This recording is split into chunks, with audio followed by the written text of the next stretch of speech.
Hello, dear listeners.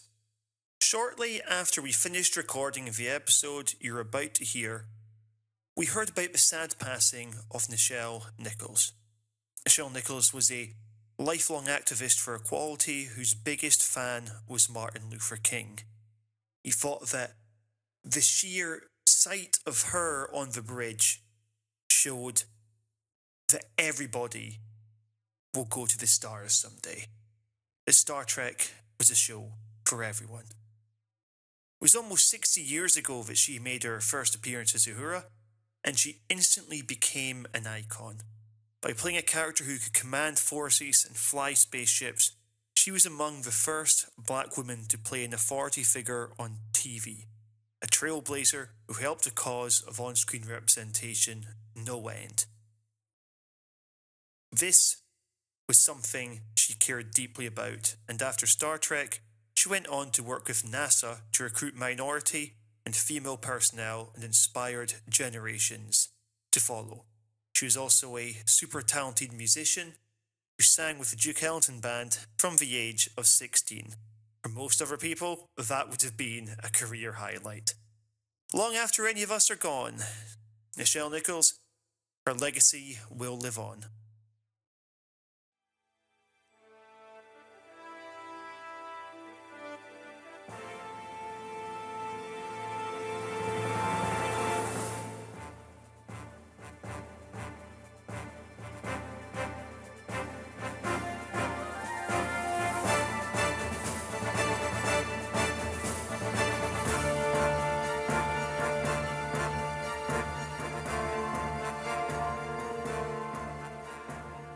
David's Logs, stardate July 2022. The Horror Cult Films podcast team have decided to do a spin-off looking at the Star Trek films. Across 5 episodes, we aim to explore all 13 of them, boldly going where many Trekkies have gone before. Joining me on this mission are my crew, my comms expert, Jim Lamming. Permission to come aboard, sir. Yes, and my helmsman, Alistair Yule, who's forgotten more about Star Trek than I've ever known. Hi, Alistair. All right there. Now, Star Trek needs no introduction. Created by Gene Roddenberry in 1964, is one of the biggest, boldest franchises ever made, spawning numerous shows, films, books, toys, games, etc. You name it, there is a Star Trek version of it. But before we launch straight into the first film, let's have a chat about it more broadly. Gents, I want to discuss your personal journeys into Star Trek. I'm going to start with you, Jim. It's been something that's ingrained in pop culture for my entire life. When I was a kid, everyone knew who Captain Kirk and Spock were, possibly due to the song you'd always hear at the school disco. Oh, the Star Trek song. But I mean, this was a time before the internet, memes, all that business. Yet you'd still know what Star Trek was, even if you hadn't seen it, which was quite impressive.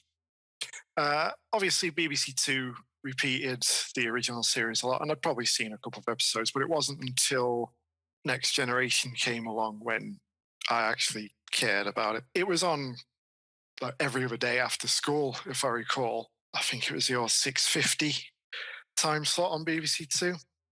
And I remember when I first saw it, I was thinking, what the hell is this? This isn't Kirk and Spock.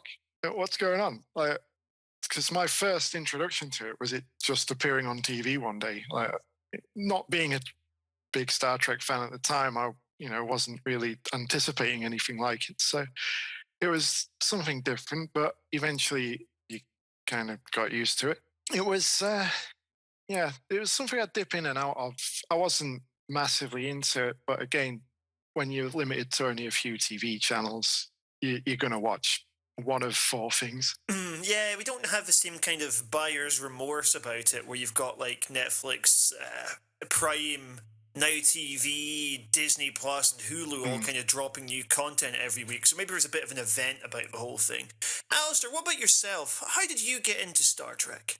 Well, for me, it was really, I suppose, in many ways opposite to Jim, in that it was the Next Generation. It was a TV show that would come on, and I'd watch Picard and his crew venture into a new, different adventure every single week, and I just sort of enjoyed the show, the sort of space battles, the conflict resolution, and a lot of very good stories, and of course, who could ever forget the Borg? It was through that sort of got me into checking out what's the rest of this, because this is a sequel TV series to which now gets referred to as the original series or just simply Star Trek, and quite enjoyed some of those as well.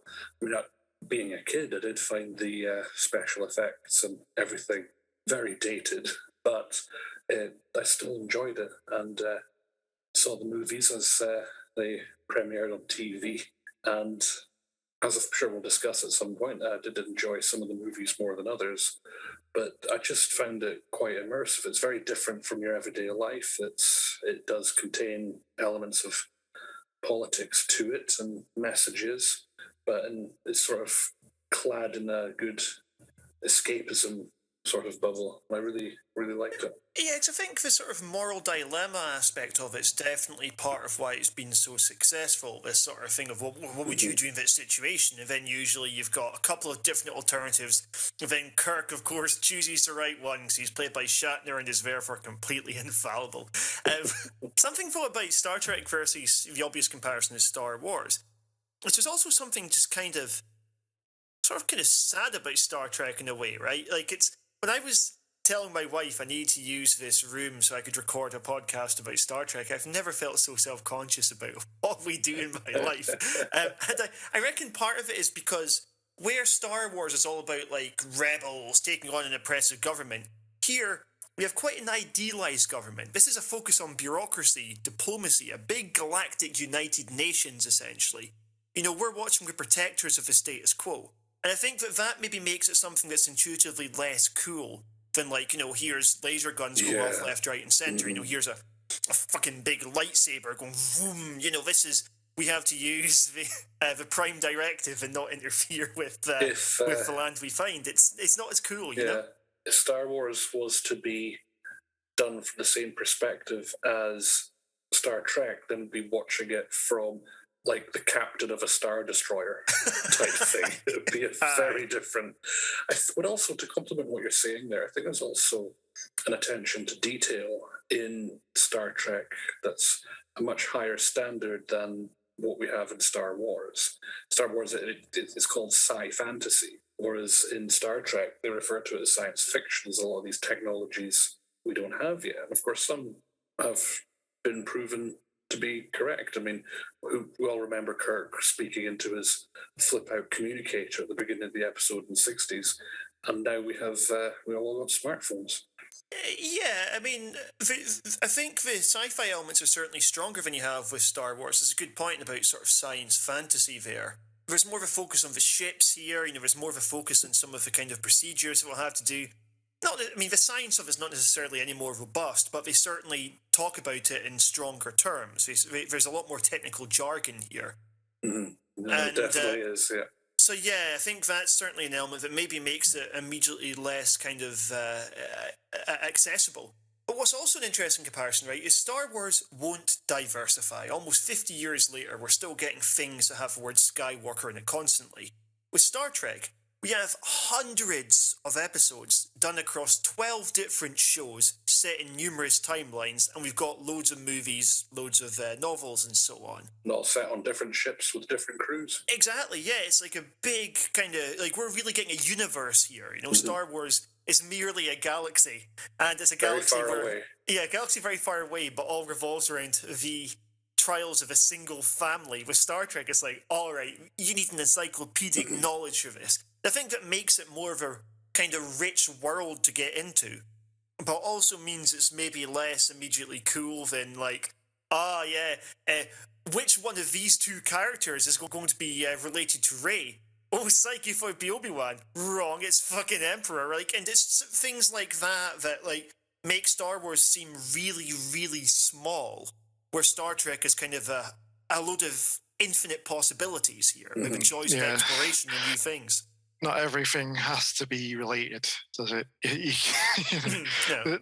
As you say, there's an infinite possibility of things that can happen in space, and Star Trek probably goes above and beyond compared to Star Wars in terms of the things we see. To offer a counterpoint on that, because there is, say, so much Trek, it also might mean that it could be slightly daunting for new viewers to look at the Trek franchise.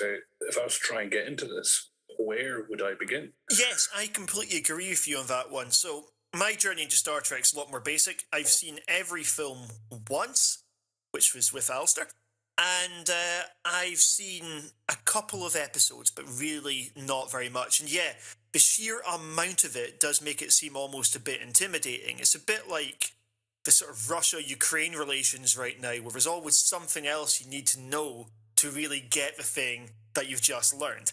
And it makes me kind of... I just want to go on record and perhaps say that's a slight false equivalence. Oh, yeah, yes. It was an attempt at wit, probably not a very good one. Point being that there's always something new there, and that maybe makes it seem like, oh, do I really want to get into this thing? Do I really want to spend, the next few years catching up on it? It's the same thing of when you see, a great big fantasy series, take the Wheel of Time books, for instance. I'm like, oh, I really want to read these, but I'm like, there's 15 of them, and they look like they're about 500, 600 pages long. It's going to be a very long investment. Whereas, now we're kind of used to, here's a whole series drops, it's 10 episodes, and you can watch a whole thing in a single sitting if you want to. I think with Star Trek, at least, you've got those individual series. So Next Gen, Voyager, Deep Space Nine, they're all their own separate entity. Yeah, they may have a cameo from a character from a different series come along, or there may be a reference to something that happened. But other than that, it's slightly more accessible than, say, something that's been going on for 20 seasons and you've got to start from the beginning. So, Jim, how much of Star Trek have you seen overall? Mainly, it's the Next Gen stuff. That's what I was into growing up, and I'd watch the films when they were on TV. I always enjoyed them. It wasn't until Abrams rebooted it in 2009 that I actually got into the original crew, that sort of thing. And from there, probably dipped in and out of some of the other series, such as, watching all the Borg-centric episodes, thanks to Netflix and so on. But mainly it is the films. I do enjoy the TV show, but as you mentioned earlier about the other half, she's not too fond on it, so I don't get a lot of time to watch the TV shows. Although I have to say I've been watching Strange New Worlds recently. That's pretty good. Before I ask the same question to Alistair, do you guys want to take a wee guess? According to Wikipedia, how many total episodes of Star Trek are there across every incarnation of it? We're looking at a couple hundred, easy. 300? I'm going to say 900. That's not that many. 850. Oh, really? Yeah. Wow, that's a lot more than I thought. Yeah. Okay, I was way underestimating that. The Americans do their 24-episode TV That is true. Don't they? Alistair, do you reckon you've seen all 850? Well, I've not seen Star Trek Prodigy, and I do think that's because I'm not the target audience necessarily for that show. I think I'm up to date with Star Trek, but then there's more coming. This year alone we had season 4 of Discovery, season 2 of Picard, and season 1 of Strange New Worlds. That's a lot of Trek that came out this year. Oh, aye. It's quite impressive that we're still so active. Almost 60 years after the first ever episode of Star Trek. I just want to point out an interesting little tidbit about the current show Star Trek: Strange New Worlds, and that there was a pilot episode called The Cage, which came out in the 60s, which starred Jeffrey Hunter as Captain Pike. And this was intended to be a pilot for the TV show Star Trek. But some of the studio execs weren't too happy with some of the creative decisions, so they went back, but they allowed them to do a second pilot episode, and that's the one that stars William Shatner as Kirk. But A Strange New Worlds, the TV show that actually features the Enterprise under the command of Captain Pike before Kirk takes over the con. What we're technically looking at here is for the first time in television history where a pilot episode was aired and 56 years later the show gets commissioned. There's something quite beautiful about that. It's poetic, I like it. Across the next few weeks, we'll be looking at what our sort of favourite versions of this are going to be. my answers, of course, will be relatively limited. But when it comes to things like the show, this cultural significance of Star Trek, nothing becomes this big unless there's some sort of merit behind it, unless it's got something to it, the only exception being Adam Sandler. So what I'm wondering is, what's the main thing that you connect with Star Trek? Because for me, I like watching the kind of calculated decision-making that we see in the show and also within the movies. I like watching them kind of sitting around in the bridge. They've got their own strengths, they've got their own weaknesses, and they can all kind of contribute towards a problem. That, I think, is far more rewarding than just like watching action heroes. It does mean, however, that the strength of the movie, the strength of the episode, could potentially fall if the situation they're in isn't particularly interesting.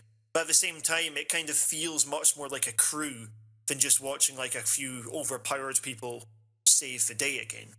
And for me, that's really what Star Trek's all about. That kind of conversation, that kind of discourse. And also, I guess, there's maybe something quite nice these days about a version of the future that's also really very optimistic.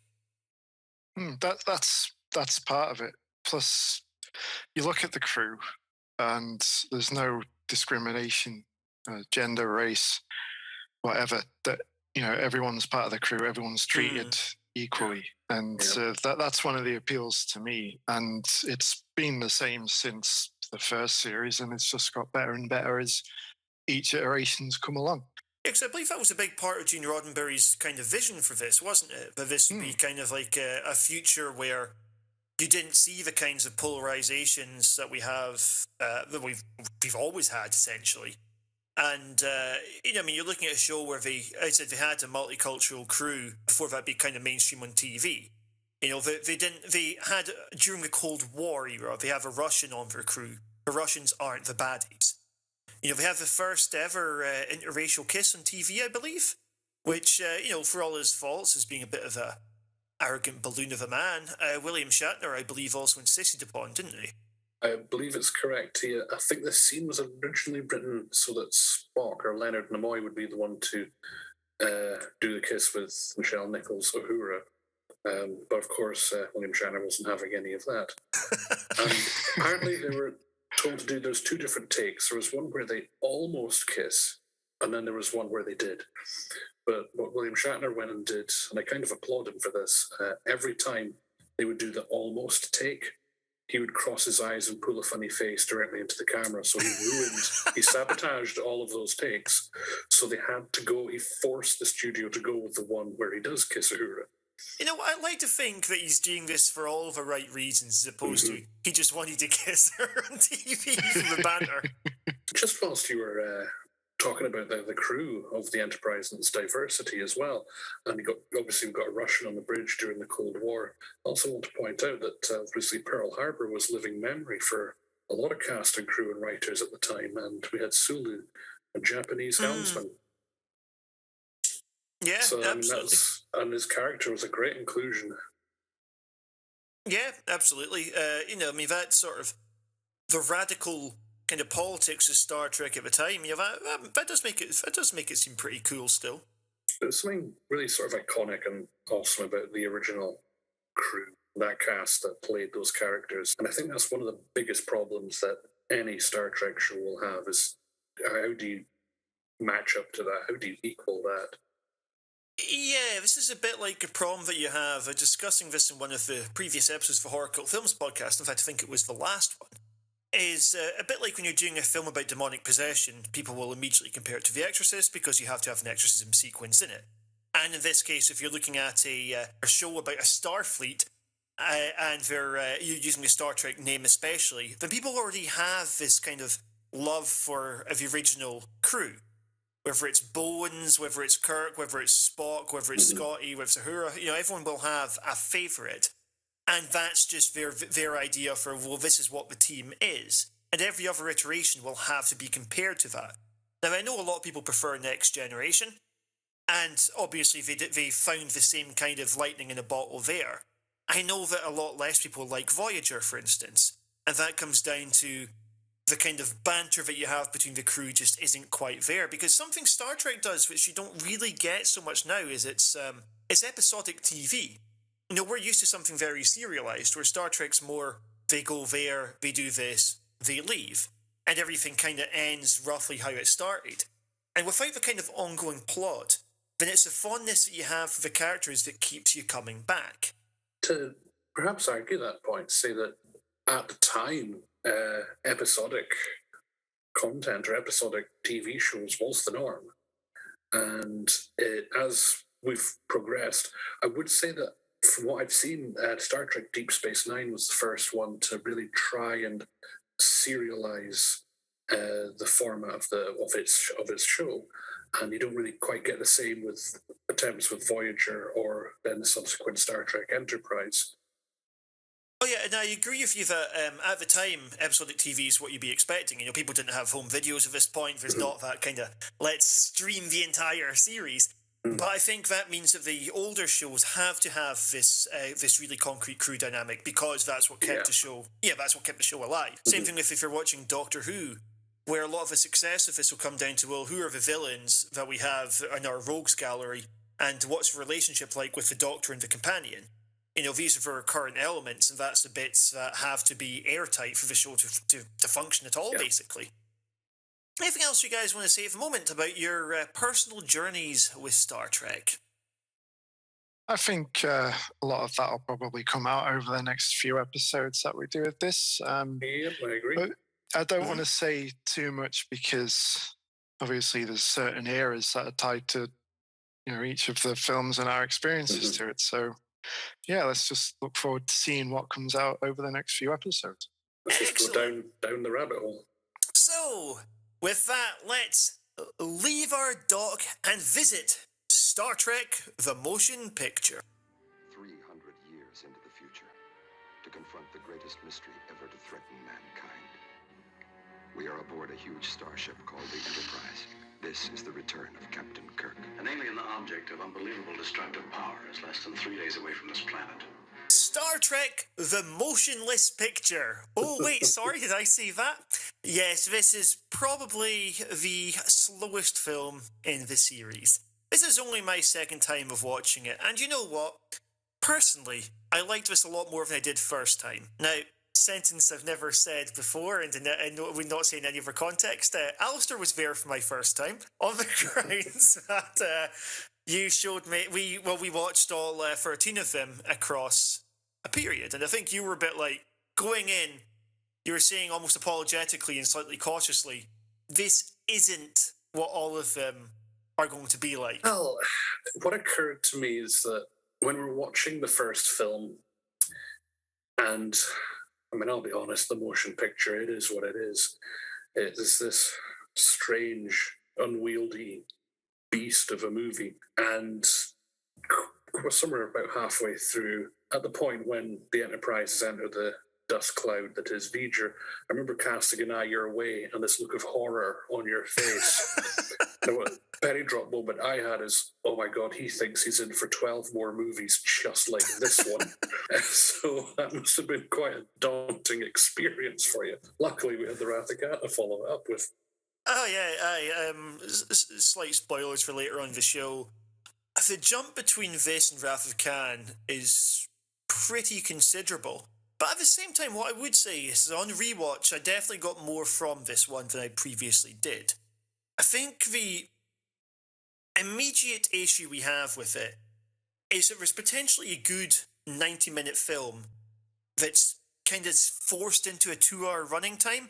Like, even from the beginning, where we have a blank screen for 100 seconds with just music playing, you know, it's going nowhere slowly here. In fact, the journey they make, they don't even need to make anyway, because V'ger comes to Earth. But at the same time, on rewatch, what I did appreciate about it is it does the spectacle really well. It deals with the kind of space opera elements pretty well, too. You know, we've got an immediate sense of danger that's present from the beginning, right? We're like, all right, we have Kirk and we have Decker here. We don't particularly like Decker, but hey, having an admiral coming in to take over from him, that really sells the gravity here. You know, that really sells the idea that Earth could be fucked. We're having to bring Kirk out of retirement for one last job. You can see him just kind of loving it as he's in his chair, you know, like running his arms along it, that kind of familiar feeling. He's slightly excited about the whole thing. I think that sort of sense of wow when we see space, it does make for some unintentionally funny bits, like the 4.5 minute docking section where Kirk's saying just beforehand, you know, we have like 3 days, is it, to save the entire world, and then we have to watch this really long, boring drive to the ship. But at the same time, the models look great. You know, the effects look pretty cool, and there's something almost quite hypnotic about seeing the big sequences there. I absolutely love the model design, all the external shots, all the matte paintings, everything that the camera seems to linger on for about 2 hours. It just looks fantastic. Yeah, I'm with David on this. The first time I watched it, I struggled. In fact, I may have had to have watched it in a couple of sit-ins because I'm pretty sure I fell asleep during it the first time. But yeah, it's I don't know, something clicked this time around. Maybe I appreciated it a bit more compared to a lot of the CGI shitfests we get these days. But yeah, visually, it's a fantastic film. And yeah, I think there is a 90-minute film in there if they sped up all the external shots. Yeah, every single little shot we get is just lingering, and oh, we're still lingering. Yes, well, I would agree that it looks fantastic. And of all the versions of the Starship Enterprise, this one's actually my favorite. All the pieces, it makes sense. You know what the parts do. It looks gorgeous. It's a brilliant ship. But what I will say about the docking sequence, which lasts about 4.5 minutes, is it's unnecessary in that when you watch it and watch the path, that because Scotty is in the shuttle pod, and it's him and Kirk heading towards the Enterprise to dock. And they take the most circuitous, unnecessary route because they're approaching up from the left. Then they rise up and then they go over the saucer section and then they descend, but they don't dock on the right side of the ship or port. They go over back to starboard. So they return to the left side of the ship and then dock on the neck there. And it's like, you were already approaching from starboard. Oh, God, Why did you circle around the port side and then come down to starboard? They take the corner so wide as well. It's so you get to appreciate that lovely model work and Jerry Goldsmith's score, which, by the way, absolutely frazzled me when I first saw this. I was like, oh, wait a second, this is a Next Gen theme tune. What the hell is it doing on the Star Trek film from 10 years prior to it? You know? It really blew my mind. I think there's maybe a bit of backstory to that. Gene Roddenberry was very hands-on in this movie, and because it wasn't the hit that the studio were wanting, his role was reduced to executive producer for the subsequent films. I think in retaliation, he started focusing on his own TV show, The Next Generation, where he would have a lot more say on the Star Trek universe. And I think he might have used that theme tune as a bit of a statement. Yeah, fair enough. I think part of that sequence, and I'm about to pay the film another compliment here, I think it's because they're aware of the significance to the audience of seeing this reunion. Something I think they really get with the first movie, and in fact the first few movies, is that the Starship Enterprise is almost a character unto itself. Yeah. People care about this ship. And I think if you've gone like a decade or so, what is it? How long between them was it? It's like, it's over 10 years between the last episode and then this, well, that's right, yeah. So I think for the audience, that would have been like a really cool thing going, all right, we're seeing our captain back with his ship. In fact, if anything, the reunion with the crew had a lot less kind of ceremony to it. It was just a kind of, all right, bye. I guess you've got that, but imagine seeing that on a big cinema screen as well. You know, this TV show that you last saw maybe 10 years ago, if it hadn't been repeated, and then you suddenly got this, and you're getting to see the Starship Enterprise on this massive screen in front of you with these incredible visuals. So yeah, why not take your time and take it all in? It's certainly got cinematic value, this film, yeah. Yeah, absolutely. Like, they do a lot of things that they couldn't do in the show. Like, it doesn't just feel like a long episode like you get with some, like, sitcom movies especially. You know, we've got this scale when they see the entire Enterprise crew. You know, you've got hundreds of extras in that part. And you've got so many of these kind of models. It sells the vastness of space in a way that you just can't really do on TV with the sort of technology that they had access to. So I think that's definitely pretty cool. I completely agree with you about the soundtrack as well, by the way. It goes from sheer intensity to these moments of joy and even beauty when you have the string version of the theme. Like, that was fantastically done.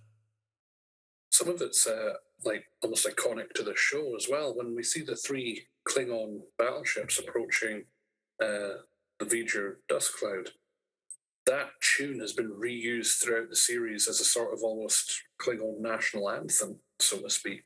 It's used as their sort of leitmotif.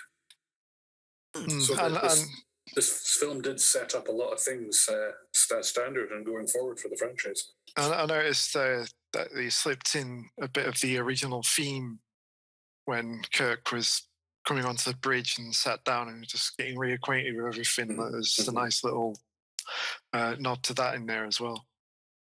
Yeah. So let's talk a bit about the characters in this film. What do we think of the way the original 3 are handled? Now, when I was having my first ever viewing of this, and also when I subsequently watched it again, I like the way that Bones is introduced. We have him coming in looking like a kind of 70s porn star or like a kind of reject beard, right? The medallion, it looked like Looks he'd awesome. been enjoying retirement at the Playboy Mansion until he was recalled. Yeah, yes. I could just see him on one of those rotating beds with some green women. He immediately doesn't really give a shit that he's been drafted to a very dangerous, almost certain death mission. He's like, all right, you know, and we've got the immediate kind of technophobia coming in, you know, as he sees the new medic bay, looks like he's disgusted. Do we get an immediate feel for who he is? With Spock, you know, we see him doing the ritual, or trying to do the ritual when he's not ready to do it yet, where he'd purge himself of all his emotions. In fact, something I would say about V'ger, I don't like that the conflict with V'ger and Kirk isn't personalised at all. But at the same time, I like that it kind of is with Spock.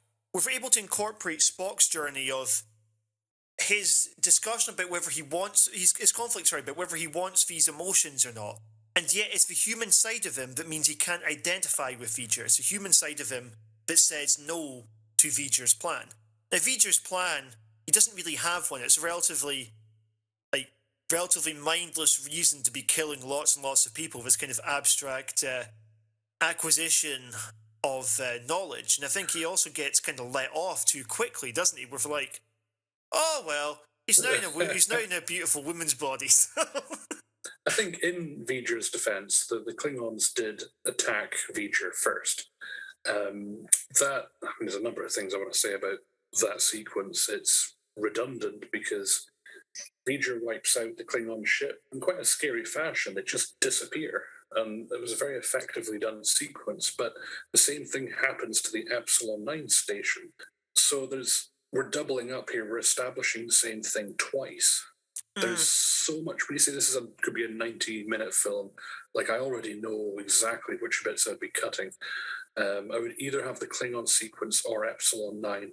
The Klingon sequence is more fun, so I would just ditch the Epsilon 9 space station getting vaporized. On the other hand of that, they do establish that V'ger does see it being scanned as a hostile action. So, you know, it does establish, you know, some of the patterns needed. You could do both in one scene, though. I mean, I think with the Klingons, the good reason to have the Klingons there is to kind of act like hype men. You're like, they're the iconic baddies from the series, and V'ger just obliterates them. It falls into the trap of, this will be a Next Generation reference, but if you want to show a villain as being tough, you have the villain beat up Worf. The Klingons are the tough guys, are constantly getting kicked around by everything else in the galaxy. Yes, it has scanning, has, V'ger interprets as a hostile act. I'd also argue another part that I would remove is that entire wormhole sequence when they first go to warp. Now, I know the point is to show that Decker is more familiar with the new Enterprise than Kirk is. And Decker has to countermand an order of Kirk's. But that sequence is so boring. Yeah. And I don't like Decker. It's also done elsewhere too, because we have the bit we've got the transporter, and you've got the little horror sequence. Oh God, yeah, that weird moment of body horror where they're trying to beam aboard a couple of crew members and it malfunctions and they just and I guess what you were seeing with that is the technology. Kirk can't just go, all right, well, it was going to do everything I want it to. It shows him out of his depth a little bit here. I suppose with the wormhole bit, which I think looks really silly, at least with that, it does directly contribute to the Kirk-Decker dynamic. I might still eliminate the transporter sequence. It's tonally, it's a jarring note in the rest of the film. It's so By bizarre.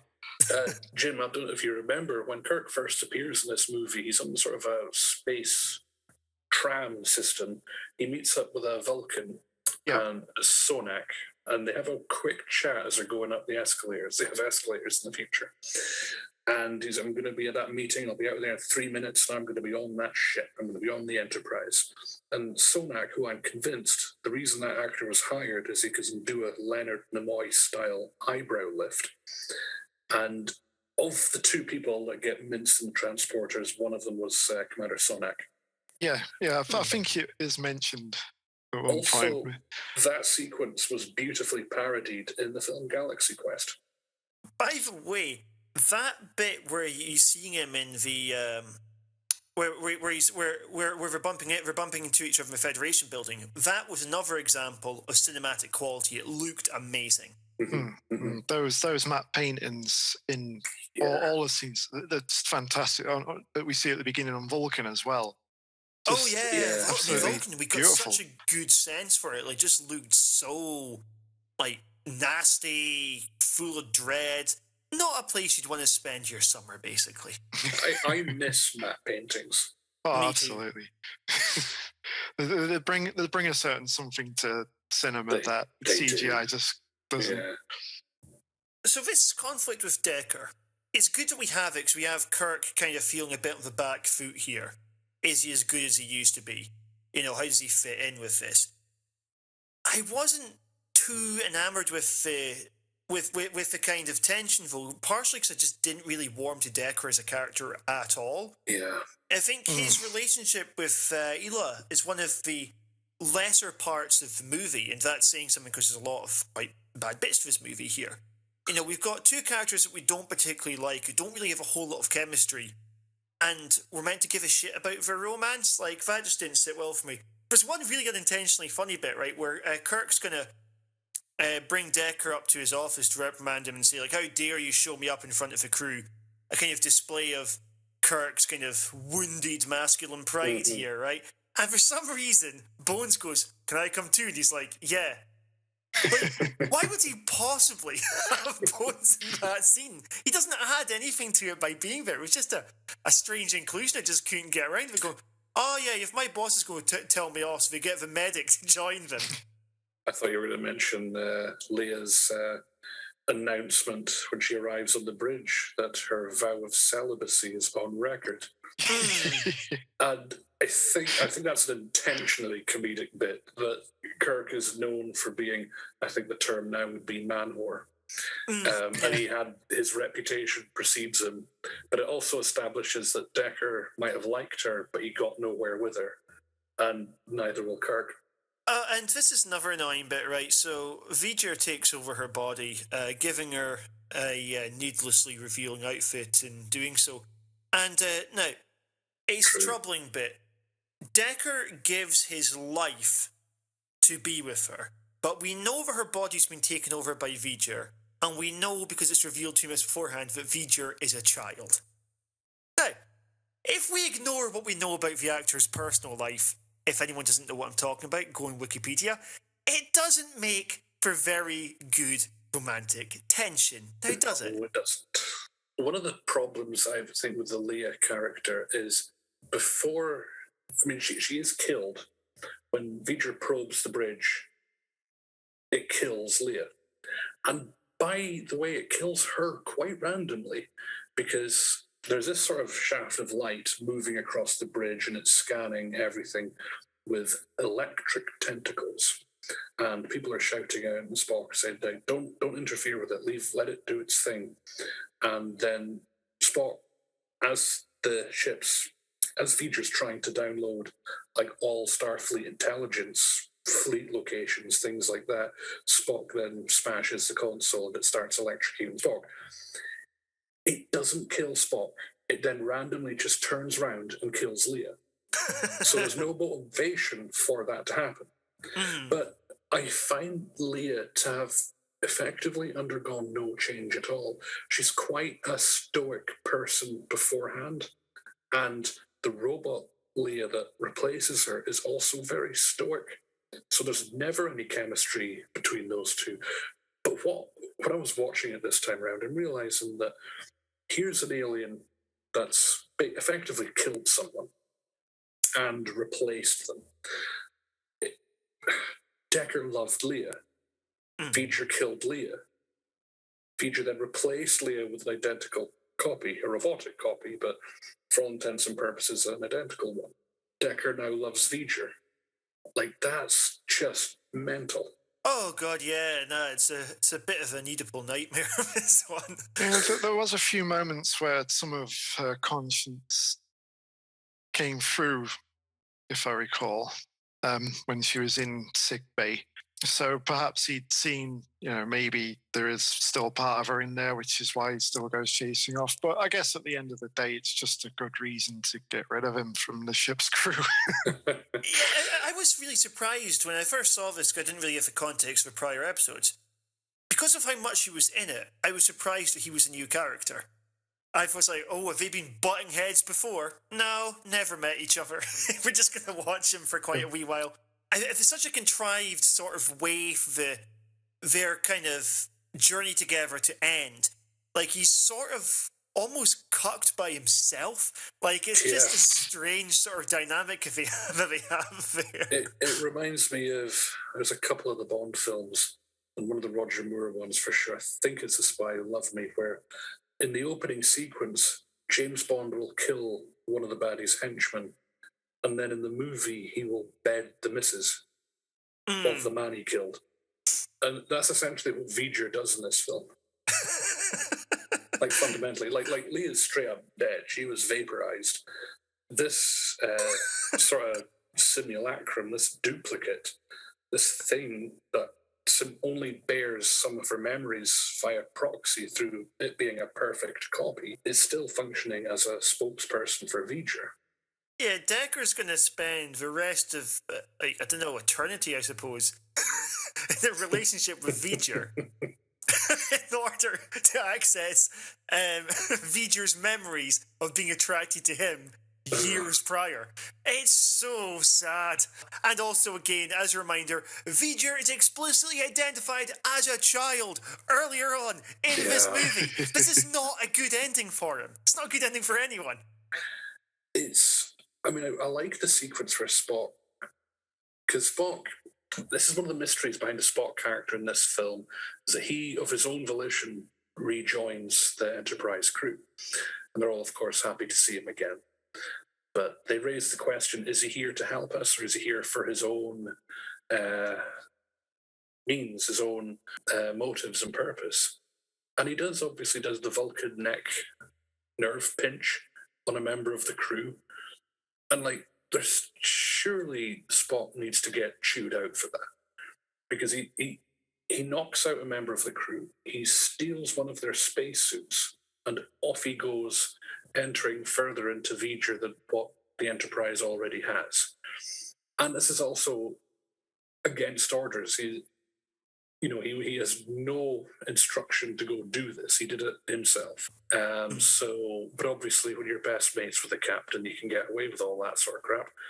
Yeah, but would it be Spock if he didn't have the opportunity to do the nerve grab at some point? That's his signature move. So it's got to be done. I think, Spock's introduction, his second introduction, I suppose, where he just happens to meet up with the Enterprise after their little wormhole incident. It's pretty good. I like how he doesn't suffer falls at all. And it makes for good interaction with Kirk and Bones. You've just reminded me of something, and this is Decker. Not only is he getting cucked by himself, but everybody else. When Admiral James T. Kirk appears, he says, "I'm taking command of the Enterprise." Then when Spock arrives, first Admiral Kirk reduces him to science officer. When Spock arrives, Decker is then removed from the role of acting science officer. He gets demoted twice. Oh, I'll tell you what Decker reminds me of. When he dies at the end, or gives his life at the end, right? So, the episode of Dark Place where we have the temp, right? And then the temp dies, and Rick Douglas is going, we taught each other so much and things, right? As if this is like a big event. And that's what the reactions of the rest of the crew reminded me of. I was like, doesn't matter how you do this, you're not going to make me care about this dude. So, with the interactions with the characters, there was good moments there, but out of a 2-hour film, I'd be surprised if there was even half an hour of dialogue in it. Most of what they said seemed to be leaning towards the sort of let's do this and then this will happen sort of kind of functional stuff. There was a couple of nice exchanges, and that's something that really gets built upon in the next movie.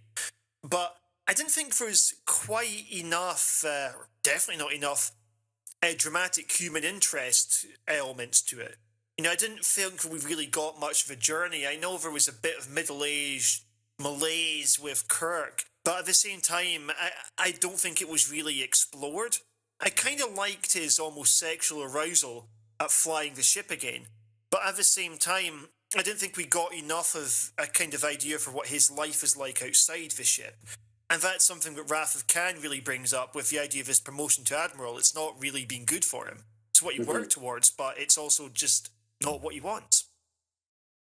Yeah, I think it's Kirk's sort of stories gets the most development here. Chekhov, Sulu, Uhura get nothing to work with. All we get is, I suppose, bitching and moaning from Scotty. We've spent 18 months upgrading the ship. She's still not ready. We leave in 3 hours. It's that sort of thing, giving the engineer a headache.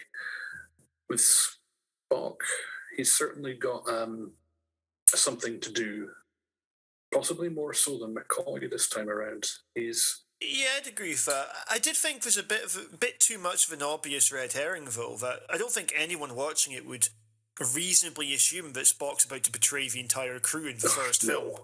No, that's just ridiculous. He's not... Even him nerve pinching another member of the crew was out of character for him. He'd never do that in the show. He does it the next film, to be fair. He does it to McCoy at the end. I would say that's different. That's arguably extenuating circumstances. We'll get onto Wrath of Khan shortly, but that would lead on to the movie Search for Spock. So we have to set the groundwork, the seeds for that somehow. No, it's the Spock of this TV series and motion picture. He shouldn't have been neck pinching someone. He should have had a conversation with Kirk. Give me a spacesuit. Let me go out there. And Kirk might have initially disagreed, but maybe with a persuasive argument might have come round to it.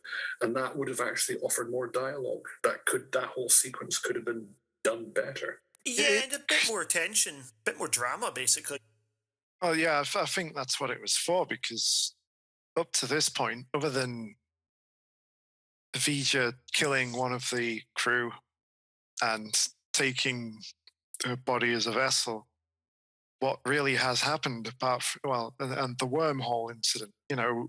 We've basically just been floating around looking at massive external shots, maybe having the odd trip here and there. That whole sequence goes on for so long. Oh, God, absolutely. It's another long drawn-out sequence. The camera's on the faces of the bridge crew looking out the window. The camera then turns to some formation of clouds. Crew, clouds, crew, clouds. On and on it goes. As soon as you get to V'ger, it's boring. Yeah, that's it, isn't it? It's like as soon as we get to the destination, the film grinds to a halt, and something needs to happen. Anything. I get the whole point of it taking forever for Enterprise to get to the center of the V'ger cloud is to show how big this is. But you get the point quite early on. Like, you really get the point. I actually want to see a bit more exploration, because essentially they leave, they go through a wormhole, and they end up at V'ger. They go through a wormhole because that's a false start for the warp engine, because they weren't ready to go. Then they warp to V'ger. Then they're in V'ger. V'ger continues on course to Earth, and then they're back at Earth. So it's like Mad Max Fury Road, where they go out in one direction, turn round, and go back the complete opposite direction. They're 180. Also, what gets me is that we have to use the Enterprise because it's the nearest ship. You got to remember, V'ger's coming through Klingon space, and then entering Federation space. Earth is at the heart of the Federation. And from the edge of Federation space to Earth, there's just the one ship. That's all you've got. Yeah, it's nae good. It feels too much like an obvious plot hole. With the main conflict, something I didn't like about the last act, and this is also something that you wouldn't get in, say, a Star Wars movie, or in fact a lot of the sequels like the one we're going to be talking about next, it's the way that we don't have a battle, we have a puzzle. And a puzzle needs to be solved, and that basically takes up the last half hour. Yeah, I think it was pretty bold, to be fair. I mean, this is coming in the shadow of Star Wars. This film that took the baton from Jaws in terms of what blockbusters are now expected to be like. And then they come along with this pondering, gloomy space sci-fi where it's as philosophical as anything else. And this is one of the wonders of the motion picture, because Star Wars was that runaway success. The studio are like, we want, what properties do we have that are science fiction? Let's cash in on the success. And they say to the Star Trek people, we want a Star Wars hit. You want a Star Wars hit? We gave you 2001: A Space Odyssey. Yeah, and I think that's clearly what they're trying to do. They're trying to make like a sort of like art rather than making something that's kind of fun. But the thing is, they're not Stanley Kubrick. And, whilst there are definitely some moments of beauty in there, I just don't think the basic story holds well together. There's just not enough. There's just not enough of anything, really. There's not enough conflict. There's not enough tension. We've not really got enough set pieces. It's just kind of this quite unsatisfying riddle. And, as we get more about, all right, look, you've got an annoying character's body's been taken over by another annoying character. What do you make of this situation? I didn't think there's enough of a kind of moral dimension or there wasn't really enough of a moral decision behind the whole film. And there wasn't really enough, what are the pros and cons of doing this behind it, which is something we have by the buttload in Wrath of Khan. So it's, as much as I can appreciate as a technical achievement, I just don't think it's a very good film. They basically keep getting their options whittled down to, we can only do this one thing.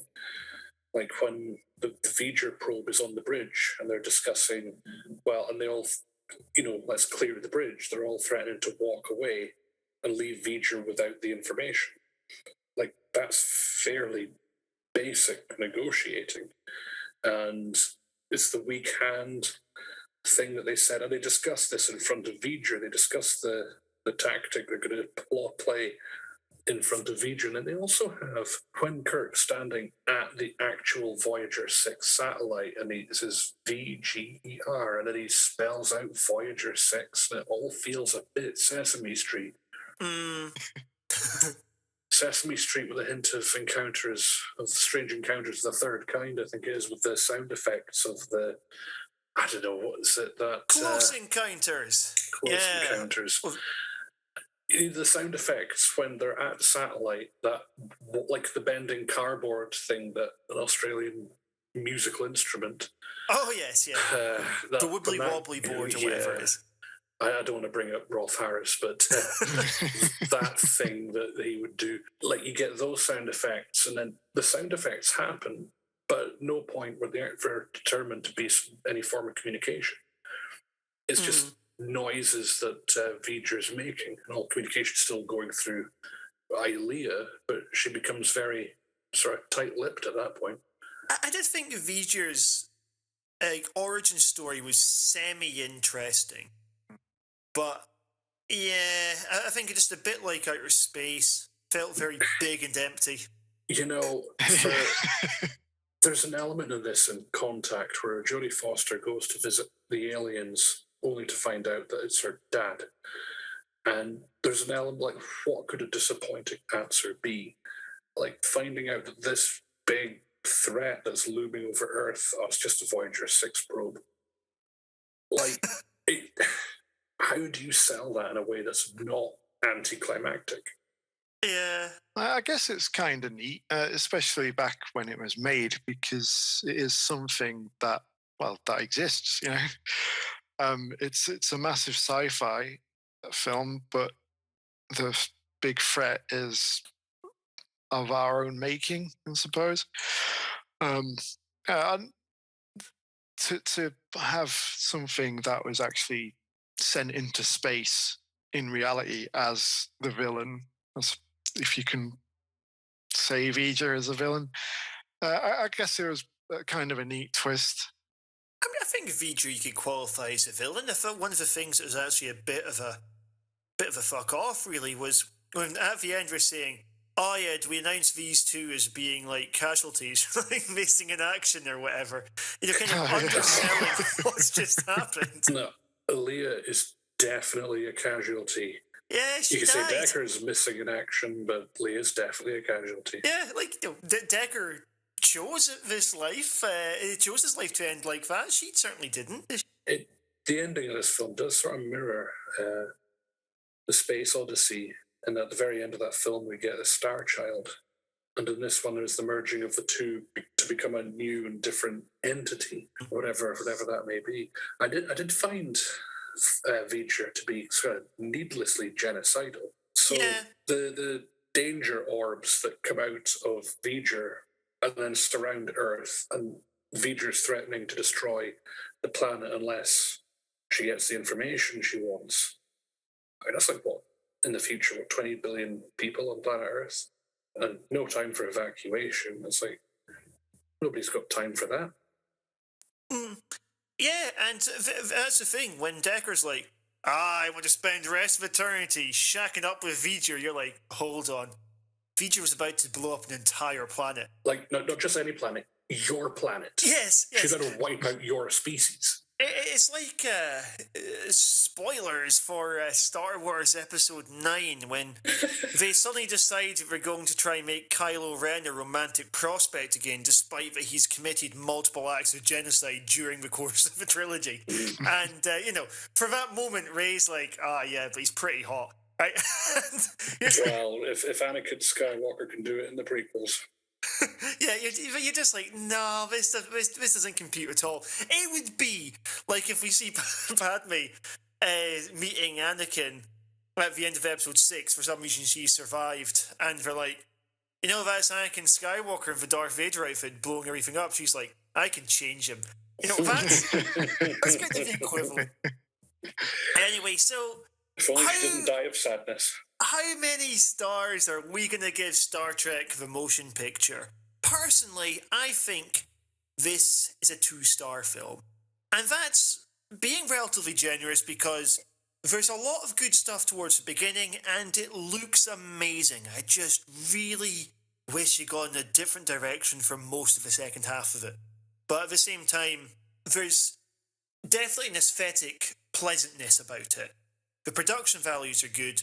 And Yeah, as Jim said, it does something quite bold. It's quite ambitious. It isn't just doing, here's a standard episode of a show that's been stretched out like one of the upcoming sequels, but I won't say which one quite yet, although it'll be, in fact, you're probably all thinking of exactly the same one.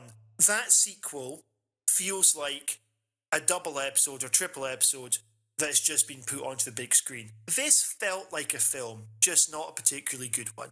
So yeah, I think this is 2 stars. What about yourself, Alistair? I think I'm going to be the same, 2 stars. It's amazing soundtrack, visually stunning. To an extent, one thing I'll mention just quickly is the uniforms, the space pajamas they have in this particular film. Not a fan. But the uniforms they have from Wrath of Khan onwards, much better. It looks more like what you'd expect from an organization called Starfleet. Wasn't a fan of that particular aesthetic choice, but a lot of everything else did look fantastic. As I say, great soundtrack, but the film is poorly paced. There's some good characterization and intrigue, but not enough. This is a film that's essentially shot to ribbons with its own weaknesses and flaws, and it can overcome them. 2 stars. Feels right. I'll go 2 stars. What about you, Jim? 4 stars! Well, I'm going to go with 3, actually, because I actually really did enjoy the first hour. I thought it was great. A great reintroduction to all the characters, just as we've mentioned, the models, the sets, the matte paintings, the effects, everything just went together. Even the bizarre moments like Dr. McCoy stepping off the transporter in his sex cult outfit and the weird transporter malfunction body horror, just little moments like that just were absolutely bizarre, but also really great. But it's that second half of the film that just slows right down and just weighs the rest of it down. It's so boring, really. And as Alistair mentioned, the uniforms and the interior sets as well were just so sterile. There was no life about it. Much like a lot of the second hour of this film, it just fell flat. Its trajectory was going up and up and up, and then as soon as we get to Vija, it just plummets.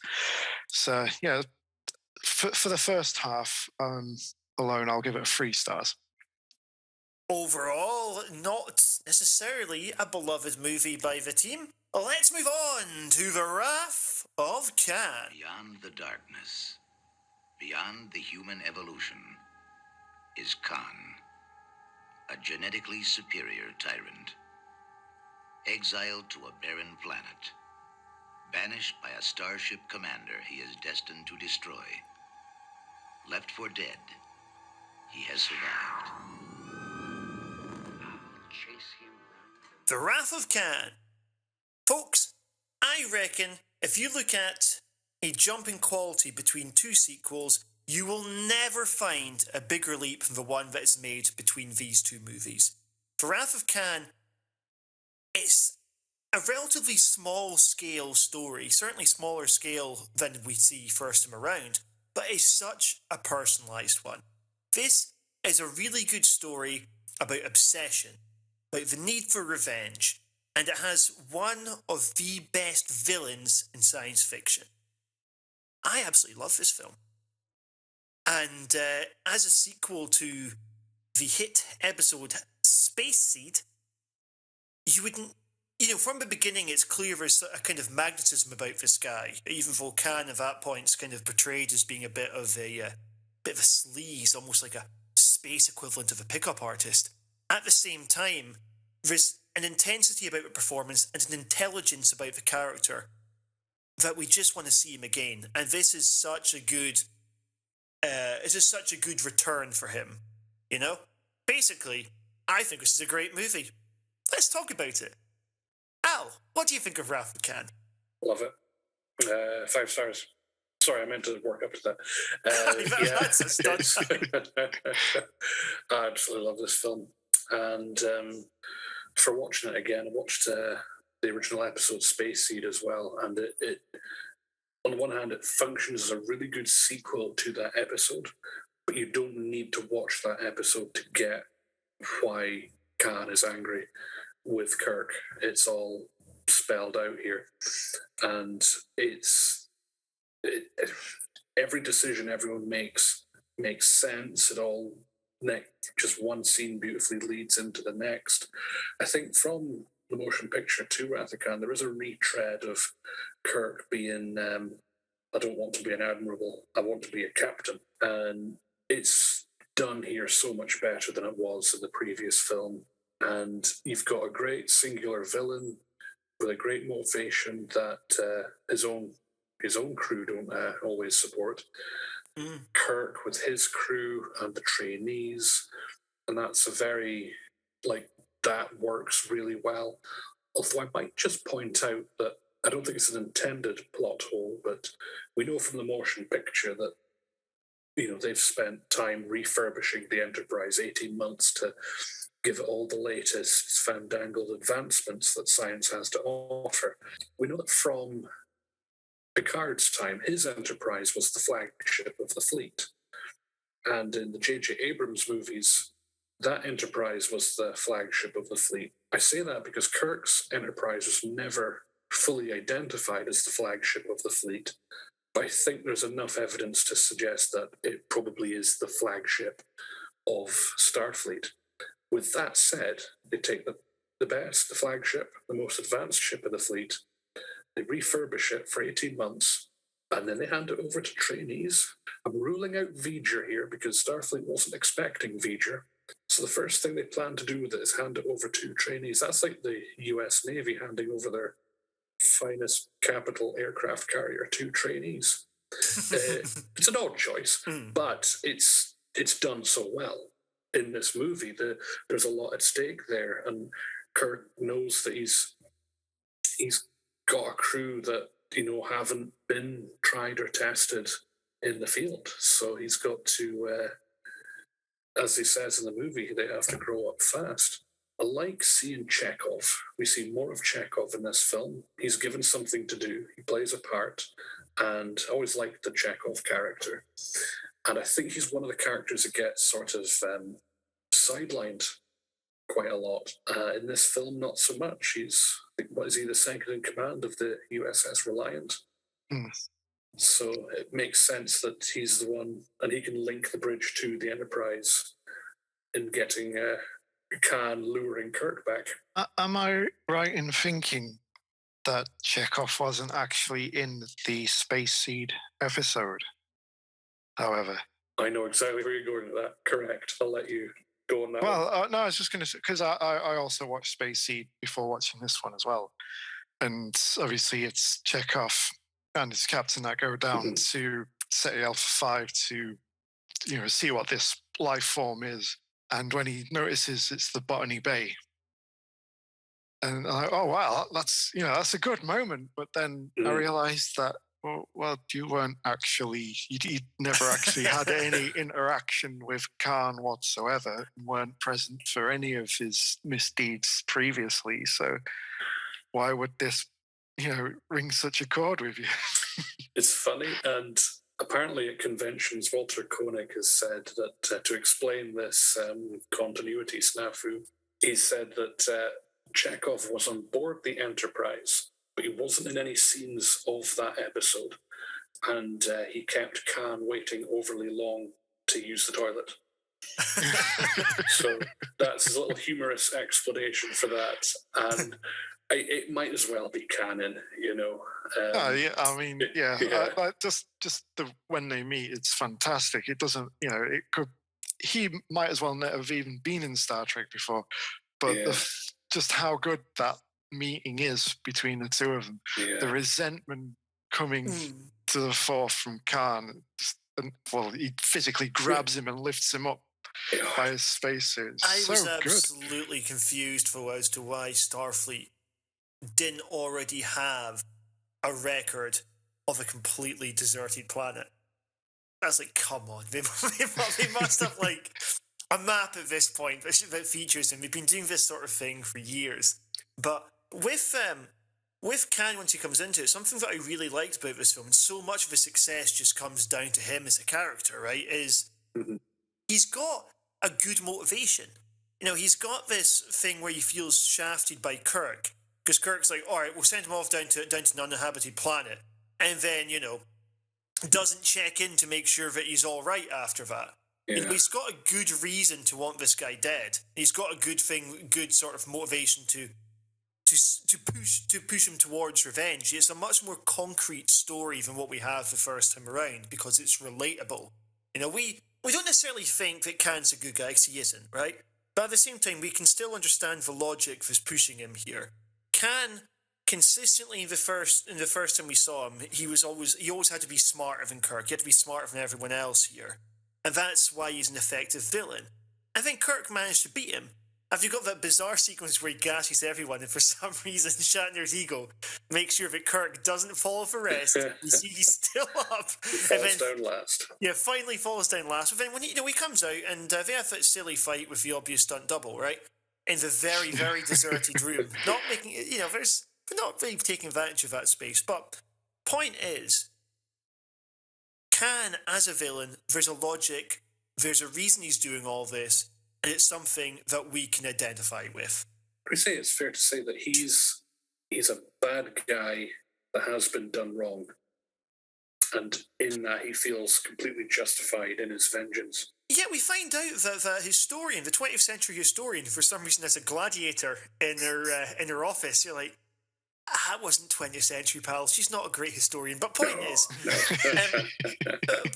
though, that we find out that she died as well. She died off screen.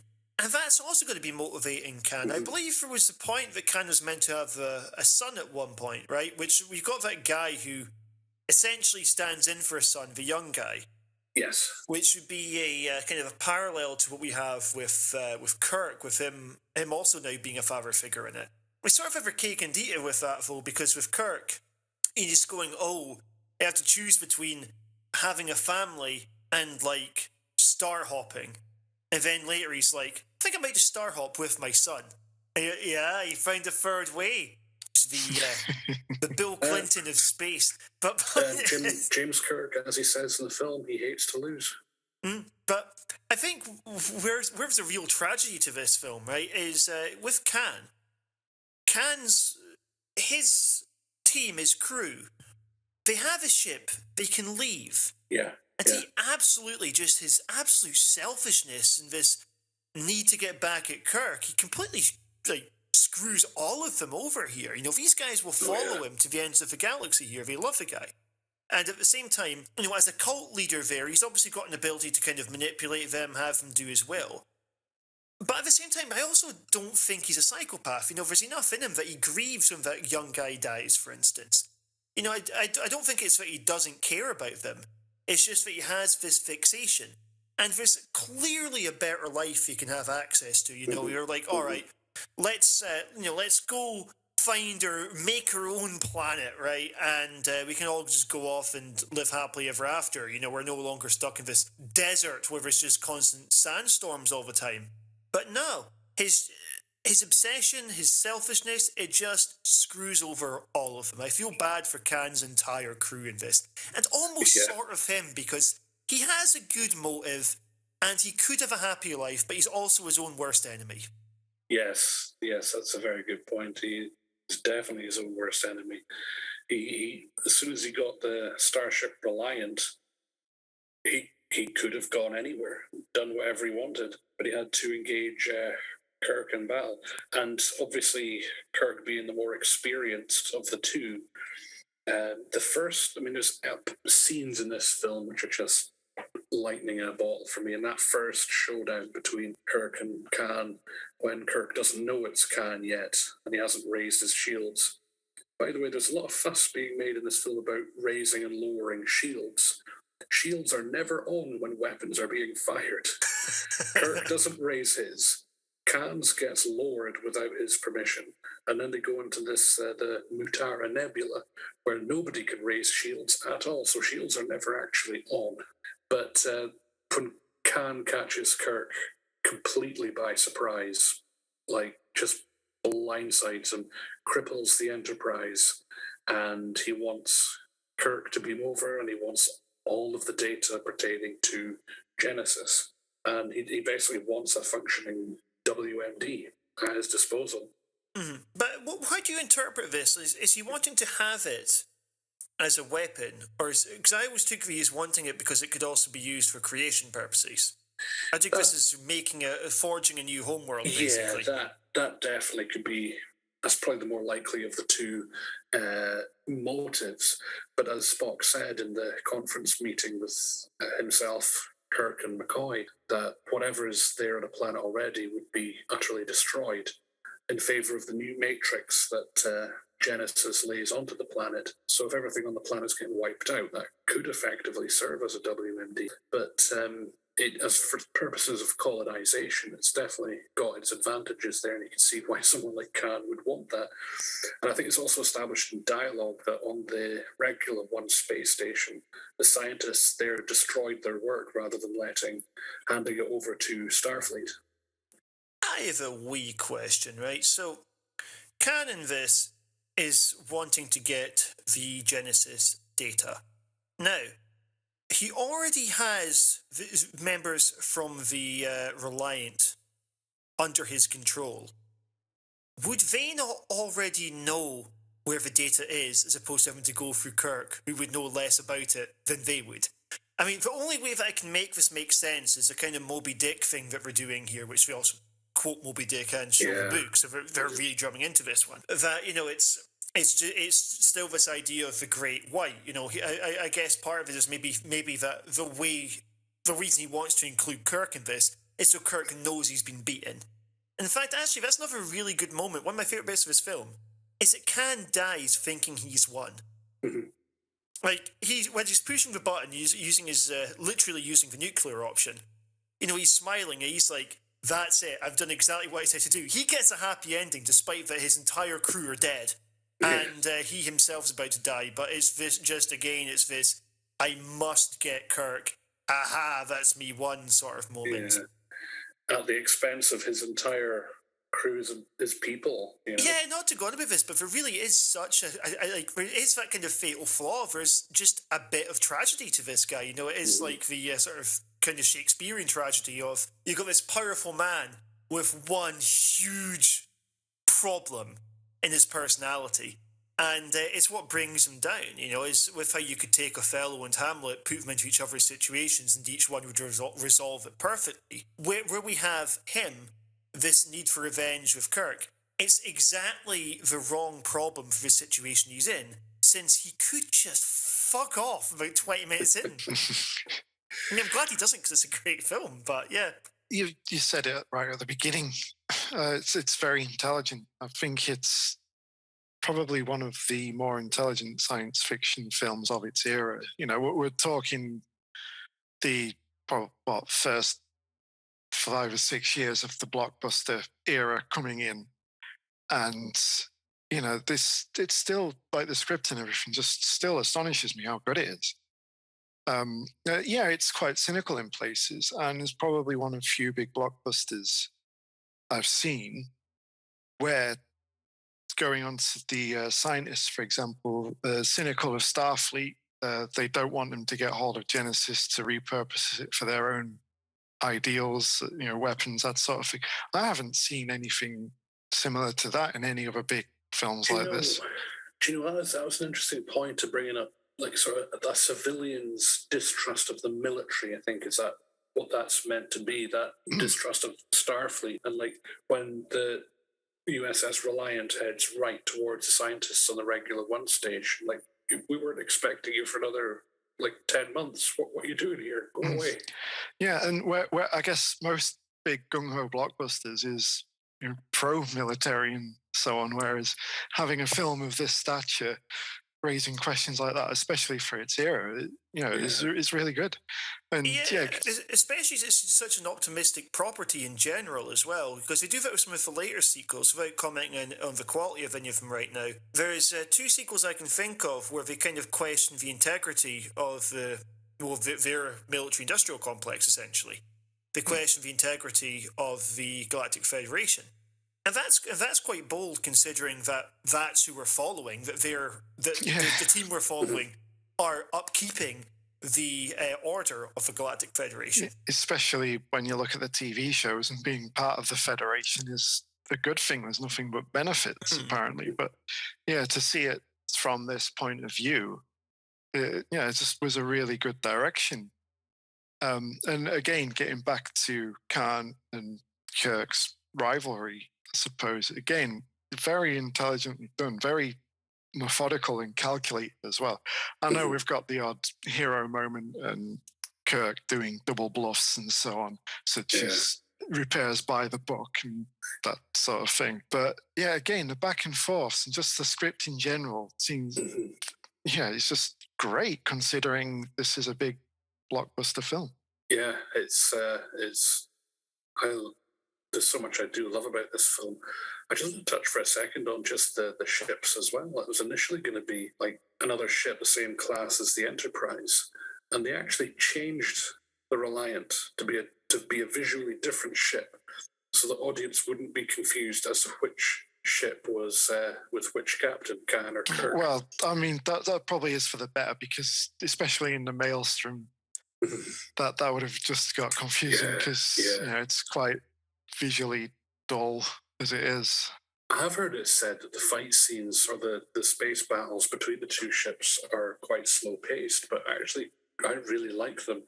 There's thought put into it and how it works. When they're in the Mutara Nebula, that Kirk's plan is to lower the ship and then to try and sneak up behind the rear of the USS Reliant, which he succeeds at doing twice, and a second time to far greater success.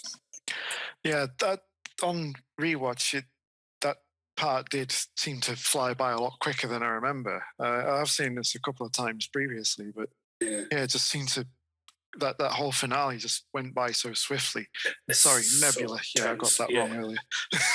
That's okay. It's a wonderful kind of naval kind of battle. It's a wonderful sort of. Yeah, it's slow, but just like the first time, we feel every single hit. Mm-hmm. We care about the Enterprise as a character. Seeing the Enterprise getting blown to bits, it has an impact. And because of the first scene of the trainees, it stretches credibility that an admiral would ever train, would ever be involved in the training. At the same time, because we bring in the impossible situation paradigm thing, right? Then it allows them to sell that these are life or death decisions, and it also allows them to sell the vulnerability of the Enterprise. And then when we see it come out the first battle, I mean, you say, well, Khan is the less experienced of the two. He's also kind of got a better ship. So it manages to sort of to even this up. I mean, Kirk never feels like he's going to be, he's going to absolutely batter him or anything like that. I suppose what we have with Khan is we have the titular Wrath, which maybe he's more motivated to kill here. For him, this is more personal than it is for Kirk. And I think they seem equivalently matched. It's anger versus experience here. And what I like as well, and it's something I want to talk about in this film compared to the motion picture, is that sometimes higher stakes don't always lead to a better story. Because obviously in motion picture we have V'ger threatening the entire population of the planet Earth. In this film, in Wrath of Khan, Khan's only wanting to kill Kirk and all of his crew. I mean, he's threatening, 400 people? Or 200 people? It might even be a skeleton crew. It's, the stakes are so much lower, but it's such a more rewarding movie experience. I absolutely hate to be paraphrasing Stalin, but this applies, right? It's the quote of, was it one death's a tragedy, a million is a statistic, right? And where you have instances where the whole world's being threatened on screen, we don't, we can't really personalize that so much because, it's like, all right, 7 billion people are going to die. You go, fuck, how does that even look like? Whereas the idea that Kirk, Spock, and McCoy can die, there's a drama to that. And there's a sense of threat to that, basically. Speaking of which, their relationships were so much better in this one than they were in the first movie. I think the heart-to-heart conversation at the beginning between McCoy and Kirk, that's some of the strongest material of any of these movies here. When he's saying, like, you don't want to become part of the collection. Kirk's got these absolutely beautiful digs that he's living in. but at the same time, he's just a bit bored. I did like McCoy bringing in Romulan ale, this what we can assume is a very expensive spirit there, despite ale. It looks like they have it in drams. And then immediately pours himself one as well. I was like, oh, that's bad guest etiquette. I mean, I'm sure Kirk would give him one. But anyway, point is, though, that scene I thought gave a lot of depth to their relationship. We had an implied past with them. And it also was the film acknowledging that, look, this is now the early 1980s. The show was the 1960s. They're different people now. Mm-hmm. Mm-hmm. Yeah, well, aging is a theme that recurs throughout, isn't it? Going back to the length in time between the film and the TV show, it feels like that exact same length of time between the first and this film. The set design, the wardrobe, everything just feels years and years and years ahead of the motion picture. It's quite unbelievable that there's only a 3-year gap between it. And well, it just sets it out in the first scene, the Kobayashi Maru training section, which everyone really goes all in on the drama as well, considering it's just a training exercise. Oh yeah, they stick to the bit. Oh, that sequence was heavily used for the trailer. Look, here's all your favorite characters dying, and you can chop it together with the Enterprise getting pounded by Khan's ship. Oh, very clever. And then you've got... Sorry, I want to just very quickly before I forget. When Khan, at the beginning of the film, he unveils himself. He takes his veil off. He takes the visor off. We watch him take off one of his gloves, finger by finger. He takes off that glove. He never takes off the other glove for the entire film. He's Michael Jacksoning his way through the whole film. But he pulls it off. The acting, not the glove. So, Jim, what were you going to say a moment ago? I was just going back to the opening training moment where it does feel like we are in the middle of maybe a third act from a previous film. The crew's in peril. The bridge is taking hits left, right, and center. The crew are flailing over the desks and so on. And all of a sudden, it's like a big game show. And through the big doors walks through Kirk, and everyone's just like, oh, okay, and gets up. It's such a weird moment. I remember the first time I saw this film, everyone's dying, but then the screen moves aside, and Kirk, the sort of silhouette of Kirk, the shadow streaming through the smoke. And I remember thinking, what is going on here? It sets an immediately darker tone as well, which is very welcome. This is essentially a film about people facing death. We see the idea that it's a bit of a fuck off to V'Ger. Kirk mentions this is the first time that he's ever been scared that he might die. And we have that nice quote, how we face death is at least as important as how we face life. But there's a lot of quite nice quotes like that. The needs of the many always outweigh the needs of the few. Is that the series as well, or is this its first outing? This is his first time it gets said. It's in this film. There's a lot that I like about this film. Sort of the older cast, the trainees, the young people coming in to take over. We start with the training scenario, the no-win scenario, which Kirk cheated to win. And obviously we get to the very end of the film where when Khan's activating Genesis, he has put the Enterprise in an actual no-win scenario that Spock sacrifices himself to save everyone else. Oh yeah, and let's talk about that sequence. That was a really good bit. I mean, do you think at the time this came out, before people would have had like IMDb and loads of hit movie websites like horrorcultfilms.co.uk, then you wouldn't necessarily have the same kind of rumour mill of would fans reasonably have thought that at the end Spock was dead? Or the fact that he shot onto the Genesis planet, would that kind of make people assume it's a happy ending? Because it is quite life-affirming for Kirk. He almost has a whole new reason to live, despite that his best friends just kicked a bucket. I would suggest possibly not. I think that would have, unless once the film's premiered and word of mouth hits town, maybe, but Now, without IMDb or Wikipedia, without your net sources, I don't think people knew that Spock was going to die. So I think that scene would have hit as a real gut punch the first time around. Yeah, maybe I phrased it badly, but do you think they would know that he's coming back? Or, like, that that's just it? I would suggest not until they heard the title of the sequel. But even in the knowledge that it's kind of a red herring, I guess. Yeah. It still hits pretty hard. I mean, that whole sequence of him talking to Kirk through the glass door and the send off with Scotty playing the bagpipes for some reason. I don't know why he would. That is one sort of, I would say, stereotypical Scottish thing that if you're Scottish, you're always wearing a kilt, you always eat haggis, and you know how to play the bagpipes. Yeah, I would have liked it if he was just shit at it. Kirk with his, what I think would nowadays be called a microaggression, where he says, his soul is the most human.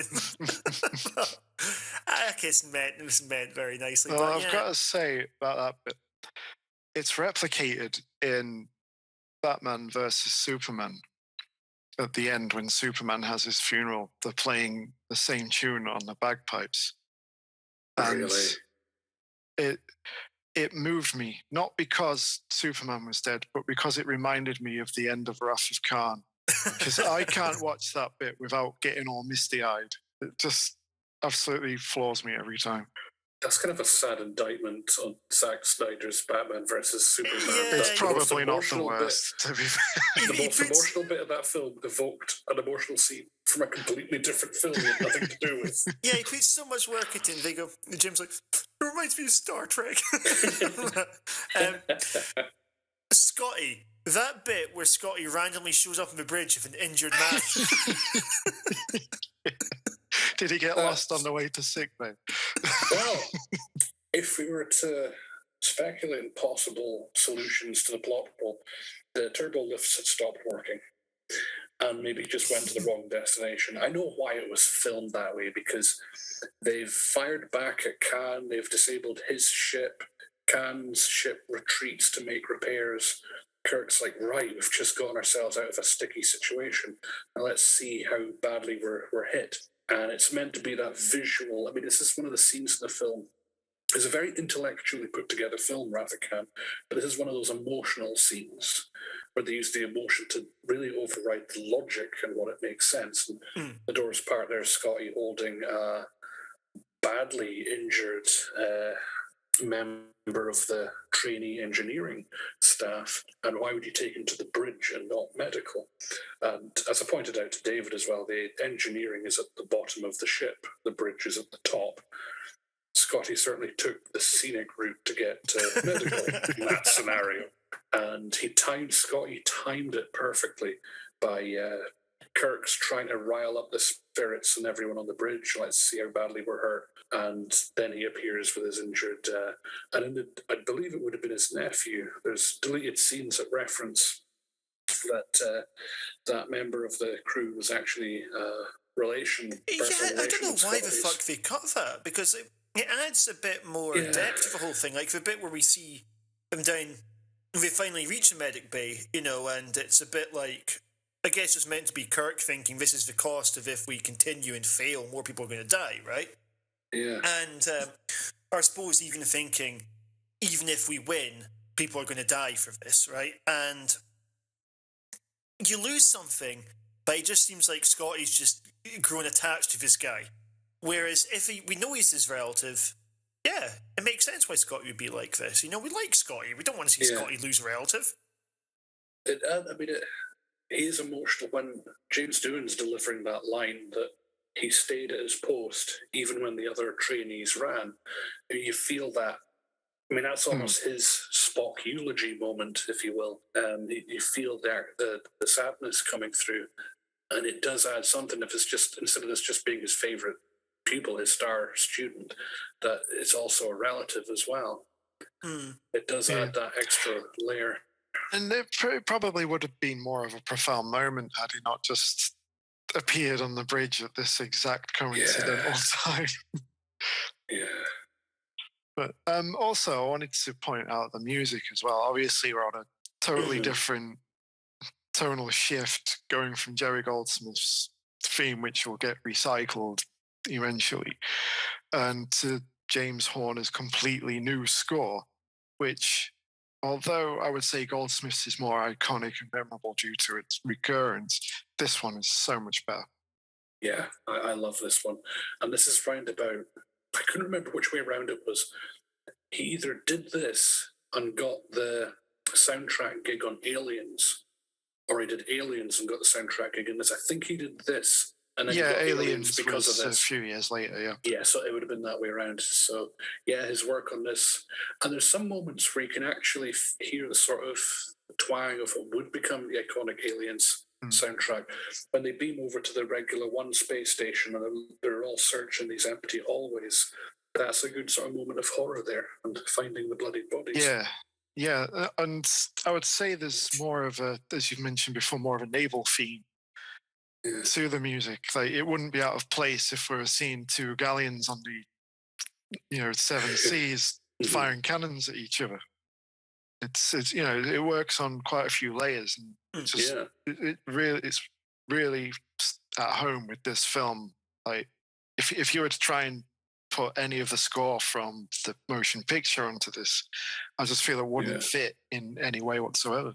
But speaking of the motion picture, something I like this does, you still get a docking sequence. It's a much shorter one because you're reusing footage, which is fine in the days before VHS and so on. But it shows you how you can still acknowledge the splendour of a ship without spending 5 minutes doing it. It's much more concise. Nice little stare part. I've also got an exchange I want to highlight. It just captures the dynamic perfectly. Spock says, "Jim, be careful." McCoy turns around, "We will." That was such a nice little nice little insight. I into love friendship. McCoy's dynamic with Spock. It's so good. Yeah, there's sometimes a bit of the old racist uncle kind of vibe about him. You can imagine him as being a UKIPper, but at the same time, like, we don't know, I suppose, how offensive him calling him like cold-blooded is, and so on. Maybe that's a term of endearment. Maybe it's an in-joke. Green-blooded. Green-blooded, sorry, not cold-blooded. You out of your Vulcan mind. But yeah, I like those two. There's a line that Spock says that I absolutely love. It's like, "As you were so fond of him." Like, Spock says this to Dr. McCoy.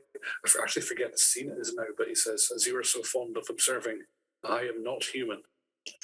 Yeah, it's at the end when he, accosts him, stopping him trying to get into that radiation chamber.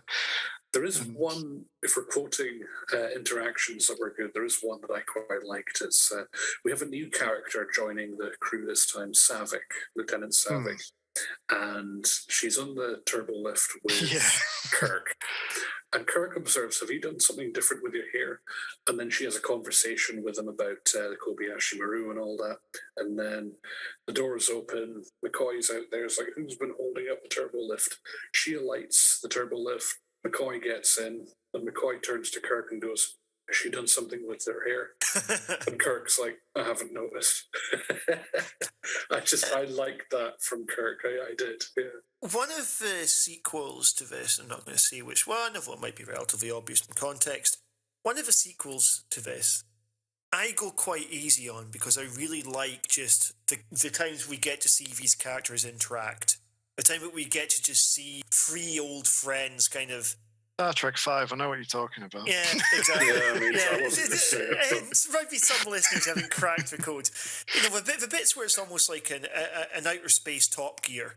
That's some of the things that I just really enjoy about it.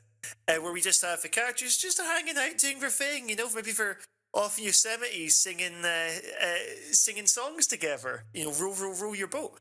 I will add, I've only seen that film once. Maybe on the rewatch, which I'll be doing for this show, maybe I will decide that it's shit. Like, all the long-term plans. Okay, I've got a minus I got to bring in here. Shatner as an actor, and this kind of goes across multiple films. It's weird. He can do the small bits really well.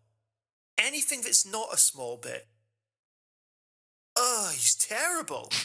Like, the weird sort of cadence to how he speaks, this kind of scenery chewing stuff.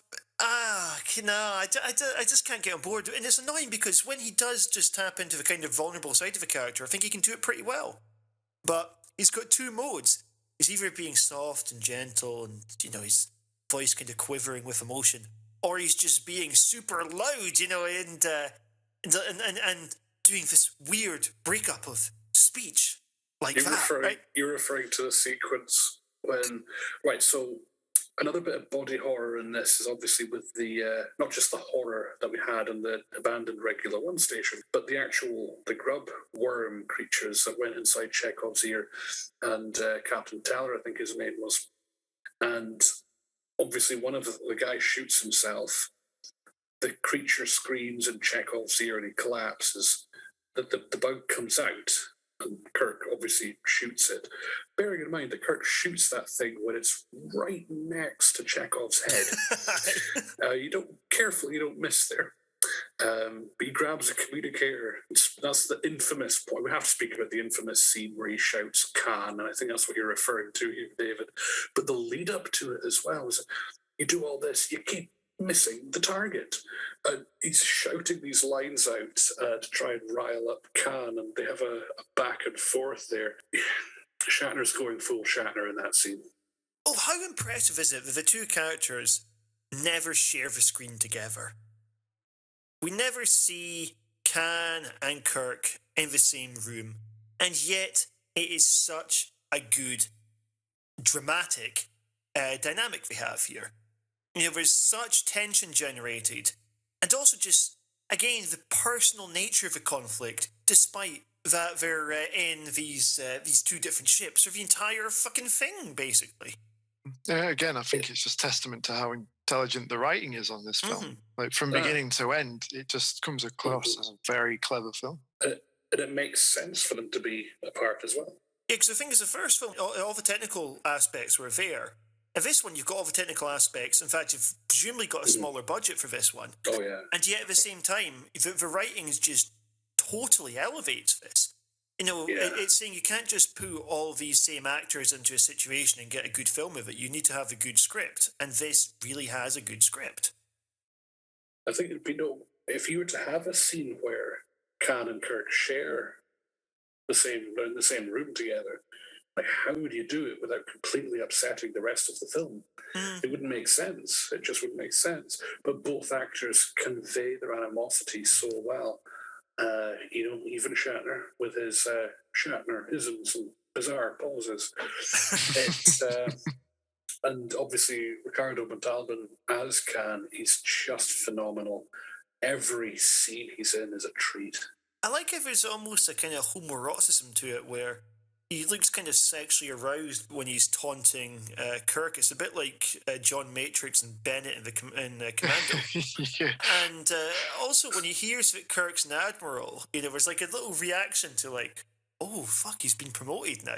Yeah. Just little bits like that made the whole thing. I guess it doesn't help he's constantly got his, pecs out.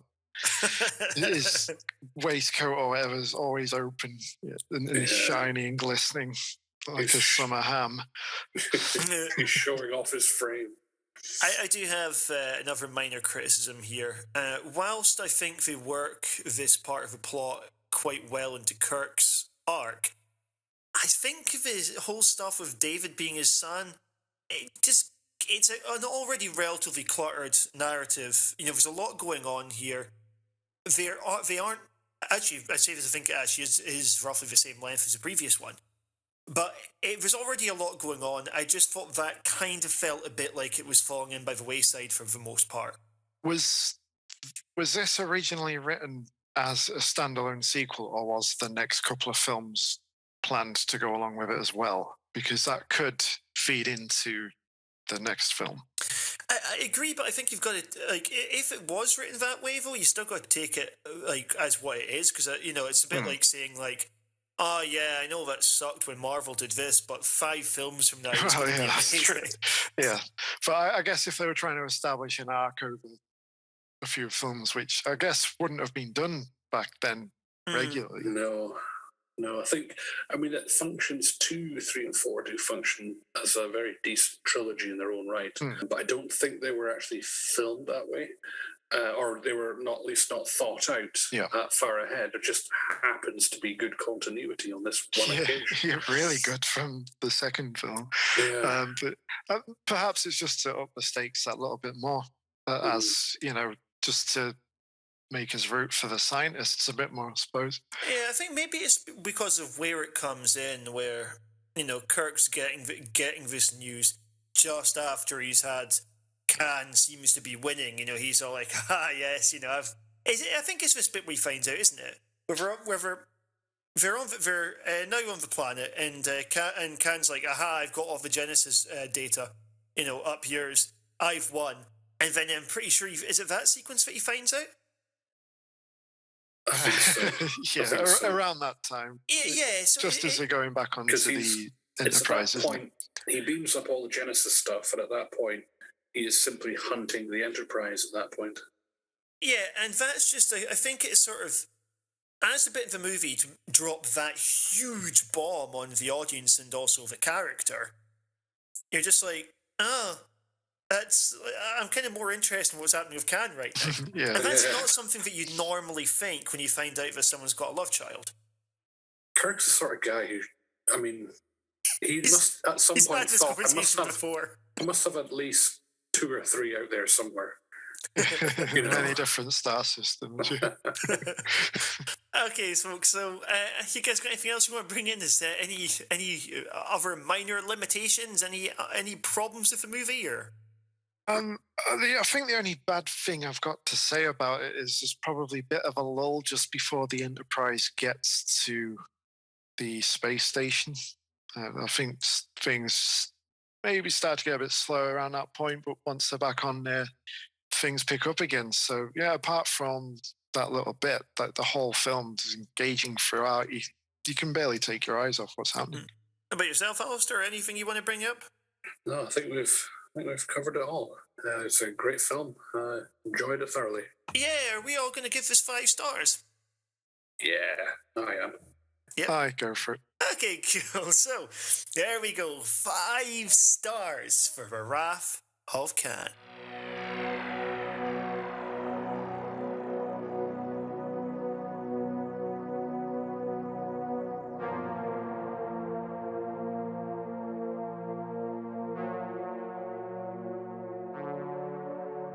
Alright, everybody, now just before we go, we want to take a moment to discuss a top 10. We like to end every episode on a top 10, and for this one here is to start with the 10 greatest Star Trek villains of all time. Now, this list comes from CBR.com, and CBR.com made this list in the year 2020, right at the end of 2020. That just means if there's maybe something amazing going on in the new season of Picard or something, it will not be referenced in there. Anyway, so what do you reckon? Who's going to be making this list of the top 10 villains of all time in Star Trek? I'm going to go for the Gorn. They're pretty iconic, aren't they? Is it individual species or individuals? So they've got a bit of both. Like for instance, you will have individuals in there, but where the species kind of have a collective name, then they're in there as well. That's me trying not to give away who one of them is. I'm just gonna throw this into the room. Gul Dukat. Gul Dukat is not on this list.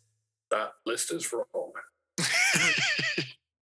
Are these just the movies, or are these just the TV show? This is both. There's one of them which I personally wouldn't put them on, but there's both.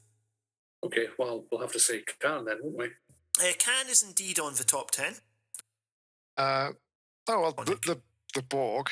Yep, the Borg is in the top 10. Probably the most iconic Star Trek body at this point. Would we also count? Would the Queen be counted as part of the Borg, or is she also on that list herself? The Borg is on it. The Queen is not on separately. Okay. Would Q count as a villain? Yes, Q is on the list. He's a mischievous one. He finds himself in all sorts of lists. I mean, what I would say is, at the moment, you've got 3 of the top 4. I'm going to go with the Borg, Khan, and Q. Probably. Yeah, they're on the top. 4. Yeah. They're on the top 4, but actually, one of them is not in the top 3. We'll need to get in a Klingon there, but I want to go with an individual, General Chang, who was the villain in Star Trek VI, The Undiscovered Country. Well, I can tell you this: the Klingons are in there collectively, but they're not. Okay. One of these guys. See, I don't really know the series, but one of these guys just has quite a normal-sounding name. Like Sean Harrison? No, but it's to the extent that with with Guns N' Roses, where you see the names of Guns N' Roses, you go, right, you've got Axl Rose, you've got Duff McKagan, you've got Slash, and then you have Steve Adler, right? It's like the equivalent of that. I'll talk you through him. So number 10, this is the first villain to ever appear in Star Trek, the original series. This is a guy with a totally normal-sounding name. He begins as a close friend to Captain Kirk, and he's a ship's navigator. Who the fuck is he? He gets godlike powers, and he starts going mad. He's the guy who was meaning to say with John Harrison. I've actually forgotten his name. His name is Gary Mitchell. That's it. Yeah. We come to number 9. Number 9 is a relative of somebody on one of the ships, avoiding saying which crew this is. I forget his name. Is it Spock's brother? No, I don't. He's not going to be on this list. Everyone hates him. Thomas Riker. No. You've got the right crew, though. Lore. Yes, absolutely. Lore, who's the older brother of Commander Data, is number 9. I've never seen that episode. Is he good? He's quite good, but they're both played by Brent Spiner, and I think he had quite the laugh and enjoyed playing an evil version of his self. Now, this next character, I'm surprised that they made this list. So we're from the J.J. Abrams ones. They're from the newer films, from the Kelvin timeline, I believe that is. Nero? Yes, Nero. Yeah. So I guess not that I thought Nero was bad. I just kind of nothinged him, really. I thought he's all right. He's quite, he's quite functional. He's to be fair, he's better than the other villains that we got in the newer movies. Yeah. Next up, so this is a race, and whilst they've never been given the same standing in pop culture as the Klingons, they are arguably more evil. Who are they talking about? No, the other big one. They make Dominion? They make nice ale. Romulans. Yes, that's right, Romulans. Are they more evil than the Klingons? It depends. They're both. I mean, the Klingons and Romulans they're both border the Federation. They're both very well fleshed out. You have sympathetic members of their species and unsympathetic members. They certainly can be, but the Romulans were always that sort of emotional, like they were Vulcan's dark twin, if you will. The Vulcans had a violent past. They purged all emotions, and the Romulans did not purge all emotions. So the Romulans are a bit of a what if. Like, what if Spock was a bit of a bastard all the time? So they're like a nice foil to them. Yeah. So number 5. This is from Star Trek Enterprise. They are a collective of 6 alien races located in the Delphic Expanse. What? Zindi. Yes, that's right, the Zindi. Number 4 was Q. Now, number 3, we've said their name, but was not actually put forward as a straight guess at the beginning. But they're from Deep Space Nine. The Cardassians. No, they the come Dominion. from Dominion. Okay. So what are the Dominion all about? So they're basically like an evil version of the Federation, right? They're all about xenophobia, but whereas there's a quality in the Federation where you could have a ship commanded by a Vulcan or an Andorian, and they can fill all roles on board a ship. In the Dominion, every species has its certified, role to fulfill. You are a Jem'Hadar, you are a warrior, you are a Vorta, you are a negotiator, a diplomat, liar extraordinaire. And the changelings, the shapeshifters themselves, just reserve the position of head of state. I think there's intended to be more species to flesh out the Dominion, but it got easy, I think, more convenient to simplify it to just those three in the long run. Okay. And who do we reckon? So do you reckon the Borg or Khan is the winner? I want to go Khan since we just saw that film, but neither would surprise me, to be honest. They're both such great villains. If you had to pick one yourself, say if a gun is coming to your head, so you had to choose one who you personally like better. Khan. And what about yourself, Jim? Are you? I'd go for the Borg. Borg. I think they're more of an iconic baddie. Right. So coming into this as someone who knows the series the least, I will say that in terms of the iconography, the Klingons are the one I was the most aware of first. But after that, it was the Borg. However, I couldn't have told you anything about the Borg. I just knew what the aesthetic was. Anyway, the Borg is number 2. So number 1, according to CPR, the greatest Star Trek villain of all time, that is Khan. So what do I win? So that is the end of our first episode, basically, of Star Trekking. Folks, it's been an absolute pleasure being on board the good ship USS Horror Cult Films with you here.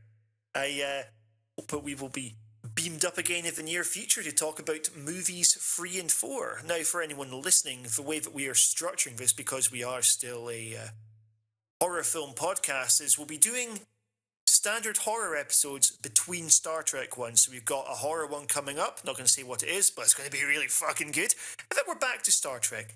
Then horror, and then Star Trek. There might be a slight slowdown of the next month just because it is Fright Fest. So I'm going to be away doing the coverage of Fright Fest. I'll be seeing about 25 movies, writing 25 reviews. And basically at that point, I want a wee break. But we will be back some point in maybe late August, maybe September. We'll be back talking about numbers 3 and 4 of the Search for Spock and the Voyage Home. Till then, everybody, live long and prosper. Goodbye, everybody. Bye. Bye.